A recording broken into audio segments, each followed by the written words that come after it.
తమిళనాడు ముఖ్యమంత్రి జయలలితపై చేతబడి జరిగిందా? అందుకే ఆమె నెల రోజులకు పైగా ఆసుపత్రిలో బెడ్కే పరిమితమైపోయారా అంటే అవుననే అంటోంది లండన్ పత్రిక డైలీ మెయిల్. అయినా కంప్యూటర్ కాలంలో ఇలాంటివేంటని అనుకున్నా పత్రిక కథనం మాత్రం నిజమేనని చెప్తోంది. నిజానికి స్వల్ప అనారోగ్యంతో జయ ఆసుపత్రిలో చేరినట్టు సెప్టెంబర్ 23న వచ్చిన అధికారిక ప్రకటనతో స్పష్టమైంది. అయితే ఆ తరువాత వారానికే ఆమె ఆరోగ్యం మరింత క్షీణించిందని అపోలో ఆసుపత్రికి ప్రకటన విడుదల చేసింది. దీంతో రాష్ట్ర వ్యాప్తంగా పెద్ద ఎత్తున ఆందోళన చెలరేగింది.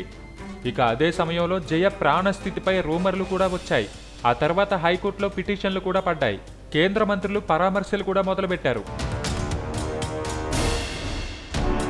మరోపక్క పార్టీ కార్యకర్తలు, అభిమానులు పూజలు, వ్రతాలు చేశారు. ఇవన్నీ ఇలా ఉంటే గత 2 రోజుల క్రితం అందిన సమాచారం మేరకు అమ్మను త్వరలోనే ఐసీయూ నుంచి జనరల్ వార్డుకు షిఫ్ట్ చేస్తారని తెలిసింది. దీంతో అందరూ ఊపిరి పీల్చుకున్నారు.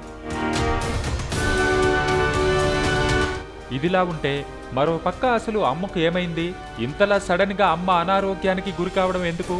ఇలాంటి చాలా ప్రశ్నలకు ఇప్పటికీ సరైన సమాధానం లేదు. అయితే ఇదే క్రమంలో అమ్మకు చేతబడి జరిగిందని విపక్ష డిఎంకే లేదా స్వపక్ష అన్నా డిఎంకేలోని వారే అమ్మకు చేతబడి చేయించారని, అందుకోసం లక్షల రూపాయలు దారపోశారని కూడా డైలీ మెయిల్ పత్రిక ఓ కథనంలో పేర్కొంది. తమిళనాడుకు చెందిన ఓ ప్రముఖ జ్యోతిష్కుడు తమకి విషయం తెలిపినట్టు ఆ పత్రిక పేర్కొంది. దాంతో ఇప్పుడు ఈ వార్త రాష్ట్ర వ్యాప్తంగా సంచలనం రేపింది. మరి దీనిపై ప్రజలు ఎలా రియాక్ట్ అవుతారో చూడాలి.